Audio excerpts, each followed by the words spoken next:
Morning. Good morning.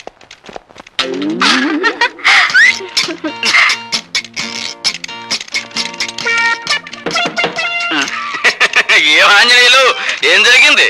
You don't worry sir, just కాల్ జారిందంతే. ఏం లైలా, నీ టేబుల్ దగ్గర ఏమన్నా తెలుగు ఐస్కంతం పెట్టావా? ఏమోనండి, నాకు తెలియడం లేదు.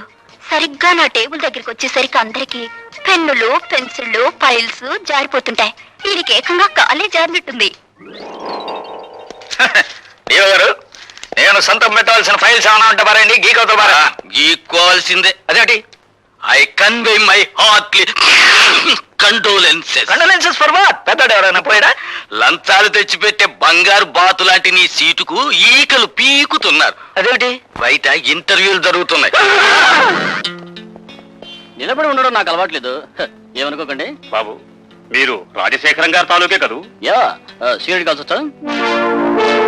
పర్వాలేదు, తాగు బాబు. మినిస్టర్ గారు తాలూకు భానోజీరావు గారు. అవునవును, తెలుస్తూనే ఉందిగా. అయితే నేను వెళ్ళొచ్చా? మా మొహాన సిగరెట్ పొగ ఊదించుకునే కంటే నేను పంపించేయడమే మంచిది. వెళ్ళరా బాబు. బాయ్. నెక్స్ట్.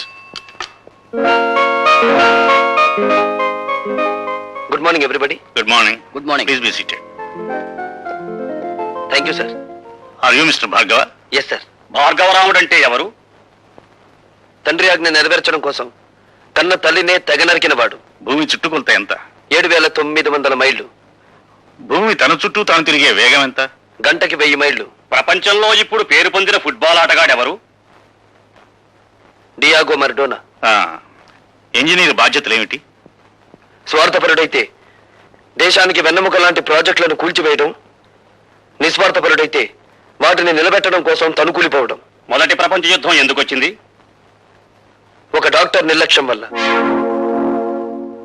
1887వ సంవత్సరంలో ప్రిన్స్ ఫెడ్రిక్ కంఠానికి ఎడమ వైపున క్యాన్సర్ వ్యాధి సోకింది. డాక్టర్లు దాన్ని ఆపరేట్ చేయకుండా నిర్లక్ష్యం చేయడం వల్ల అతను సింహాసనం అధిష్ఠించిన 99 రోజులకే చనిపోయాడు. ఆ తర్వాత రాజకాంక్ష ఉన్న అతని కొడుకు కైజర్ రాజు కావడం వల్ల, అతను యుద్ధకాంక్ష గలవాడు, జ్ఞానశూన్యుడు కావడం వల్ల మొదటి ప్రపంచ యుద్ధం మొదలైంది. మీ నాన్నగారి వృత్తి?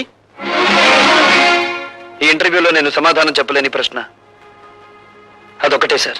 ఆఖరిగా ఒక ప్రశ్న. ఈ క్షణంలో మా మనసులో ఏముందో చెప్పగలవా? నాకు ఈ ఉద్యోగం ఇవ్వకూడదని. అలా ఎందుకు అనిపించింది? ఎందుకంటే పెట్టేవాడికి తినేవాడు లోకు గనుక, అడిగేవాడికి చెప్పేవాడు లోకు గనుక. అలా తెలబోకండి సార్. ఒక ఇంజనీర్ గ్రాడ్యుయేట్ ని మీరు అడుగుతున్న ప్రశ్నలు ఏమిటి? అతనికున్న పురాణ పరిచయం, అతనికి తెలిసిన హిస్టారికల్ నాలెడ్జ్, అతనికున్న స్పోర్ట్స్ నాలెడ్జ్, ఇవా ఒక ఇంజనీర్ క్యాండిడేట్ కి కావాల్సిన అర్హతలు. మీరంతా అవకాశవాదులు. ప్రశ్నలు అడగడమే తప్ప సమాధానం చెప్పడం చేత కానీ మేధావులు. అయినా మిమ్మల్ని నమ్ముకుని పూటకొక నిరుద్యోగి ఇంకా డిగ్రీలు చంకలో పెట్టుకుని ఆఫీస్ గుమ్మాలు ఎక్కుతూనే ఉన్నాడు. ఎలా? తల్లి మెడలో మంగళసూత్రాలు అమ్మి, అవి ఖర్చైపోతే ఒంట్లోని రక్తాన్ని అమ్మి. సార్, మహాత్మా గాంధీ తెల్లదొరతనాన్ని పోగొట్టగలిగాడేమో కానీ ఆయనే తిరిగి జన్మించిన ఈ నల్లదొరతనాన్ని మాత్రం పోగొట్టలేడు. ఎందుకంటే ఇప్పుడున్న ధరల రక్తం నలుపు, వాళ్ళ దగ్గరున్న డబ్బు నలుపు, వాళ్ళు ప్రోత్సహిస్తున్న బజార్లు నలుపు. మీరు అడిగిన ఒక్క ప్రశ్నకు సమాధానం చెప్పకుండా వెళ్ళడం ఇష్టం లేక జవాబు చెప్పే పెడుతున్నాను సార్. మా నాన్న వృత్తి ఏమిటని కదా మీరు అడిగింది? హీఈస్ ఎ లయర్, హీఈస్ ఎ డెజర్టర్. కట్టుకున్న భార్యని, కన్న బిడ్డని అనాథల్ని చేసి వెళ్ళిపోయిన కసాయివాడు. ఆ కసాయివాడి రక్తాన్ని పంచుకు పుట్టాను నేను. అయినా మిమ్మల్ని ఏమీ చేయకుండా పెడుతున్నానంటే నా చదువు నాకు నేర్పిన సంస్కారం. ఈ దేశంలో గాంధీల సంఖ్యను పెంచండి కానీ గాడ్సేల సంఖ్యను కాదు.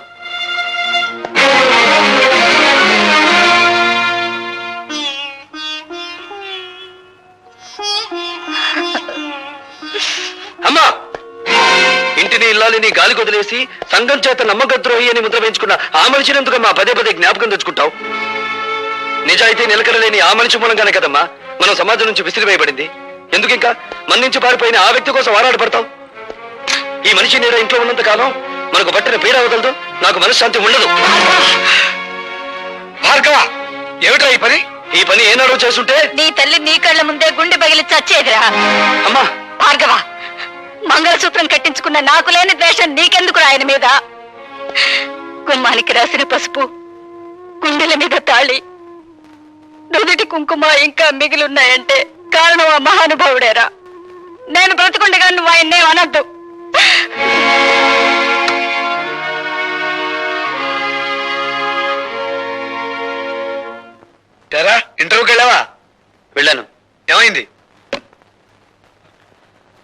పరిత్రాణాయ సాధూనాం వినాశాయ చతుష్కృతాం ధర్మ సంస్థాపనార్థాయ సంభవామి యుగే యుగే.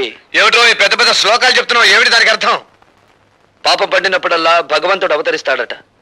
అలాగే అవినీతి రికమెండేషన్లు పెరిగినప్పుడల్లా మనబోటి వాళ్ళ ఉద్యోగ అవకాశాలు ఉష్కాగైపోతాయి. ఒక్క ముక్క అర్థం కాలేదు, ఏమిటి సరిగ్గా చెప్పు. నీ ఆటో తాళాలు ఎక్కడున్నాయి? ఎందుకు? ఉద్యోగం రాలేదని దేశాన్ని తట్టుకుంటా నేను కూడా ఆటో నడుపుతాను. భార్గవ, ఆ మాట అనొద్దురా. ఈ కళతో నువ్వు యూనివర్సిటీలో గోల్డ్ మెడల్ తీసుకోవడం చూశాను. ఈ కళతో నేను గవర్నర్ గారు అభినందించడం చూశాను. అటువంటి ఈ కళతోనే నువ్వు ఆటో నడపడం నేను చూడలేనురా. వద్దు. ఈ దేశంలో మేధావులు నిరాశతో, నిస్పృహతో, నిరుత్సాహంతో రోడ్డులు పడితే ఏం జరుగుతుందో నాకు తెలుసురా. ఏం జరుగుతుందిరా? రక్తపాతం. ఇండియన్ హిస్టరీ ఎక్కువ చదివినట్టున్నారా, అందుకే నీకు రక్తపాతమే గుర్తుకొస్తుంది. ఏరా, నేను ఇంత సీరియస్ గా చెప్తుంటే నీకు నవ్వులాటగా ఉందా? అదొక్కటేరా మనపోటి మధ్యతరగతి వాళ్ళకి మిగిలిన ఆస్తి. జీవితం అనే ఆటలో నవ్వులాటే మనకి ఓదార్పు. సరే సరే, నీ మాటలకు అమ్మ నొచ్చుకున్నట్టుంది, వెళ్ళి ఓదార్చు. ఓదార్చిన ఆగని ఆవేదన రానాయన అది. అయితే నన్ను ఓదార్చు. దేనికి? నీ పర్మిషన్ లేకుండా మన కాలేజీ ఓల్డ్ బాయ్స్ ఫంక్షన్ లో ప్రవరాకుడి వేషం నువ్వే వేస్తామని వరం ఇచ్చి వచ్చాను. పెరిగే కాకుండా వరాలు ఇవ్వడంలో కూడా శంకరుడు వేనా? నేను వెయ్యను, పో. చంపేవు పో. నా మాట విని నువ్వు వరుదిని వేషం ఏవే వేస్తానే. ప్రవరక్షుడు ఎవరేస్తారు? ఇదిగో కొంతమందిని సెలెక్ట్ చేసి తీసుకొచ్చాం. ఇతని చూడు, వీడా నోసుల సొద్దు. పోనీ ఇతను, వీడు సెన్సుల సొద్దు. పోనీ ఇతను, అబ్బా వీడు బ్రెయిన్ లో సొద్దే. ఎందుకే దాన్ని అలా ఉడికిస్తారు? అసలు ఫోటో చూపించండి. రే భార్గవ్, నా మాట వినరా. నీ గడ్డం పుచ్చుకుని బతిమాలుతాను. నా మాట వినరా. నన్ను విసిగించుకో. రే భార్గవ్, ప్లీజ్ నా మాట వినరా. అరే నేను విన్నానంటే పెద్దమ్మా, ఏమిటా మాడవాసన? మాడిపోయిందా? లేదులే. ఇందా కూరగాయలు. నా తల్లే, బంధుత్వం లేకపోయినా కన్న కూతుర్లా ఎంత అభిమానం చూపిస్తున్నావే. రే రే రే, నీ చేతులు పట్టుకుని బతిమాలుతున్నారా? నా కోసం వేరే వేషం. ఏ కాలేజీలో నేను గోల్డ్ మెడల్ తీసుకున్నాను ఆ కాలేజీలో నిరుద్యోగిగా అడుగు పెట్టకూడదు అనేది నా ప్రిన్సిపల్ రా. నేను వెయ్యను. రే రే రే, నీ కాళ్ళు పట్టుకుని బతిమాలుతున్నాను రా. నా పరువు పోతుందిరా. నా కోసం వేషం అయ్యరా. నువ్వెప్పుడొచ్చావు? మీరన్నే గడ్డం పట్టుకొని బ్రతిమాలుతున్నప్పుడు నేను గుమ్మం దగ్గర ఉన్నాను. చేతులు పట్టుకొని ప్రాధేయపడుతున్నప్పుడు వంటింట్లో ఉన్నాను. కాళ్ళు పట్టుకొని ప్రాధేయపడుతున్నప్పుడు ఇక్కడున్నాను. నా ఏకైక భార్య కదా, అలా చూస్తూ నుంచోపోతే నా పొజిషన్ తీసుకోవచ్చు కదా. అదేం అవసరం లేదు. అసలు అన్నయ్యని అడగాల్సిన పద్ధతులు అడిగితే ఎందుకు ఒప్పుకోడు? అడగాల్సిన పద్ధతి ఒకటి ఉందా? వరోతిని వేషం ఎవరేస్తున్నారు మీరు అన్నయ్యతో చెప్పారా? ఎవరు వేస్తున్నారు? లత. లత అయితే ఒప్పుకుంటావా?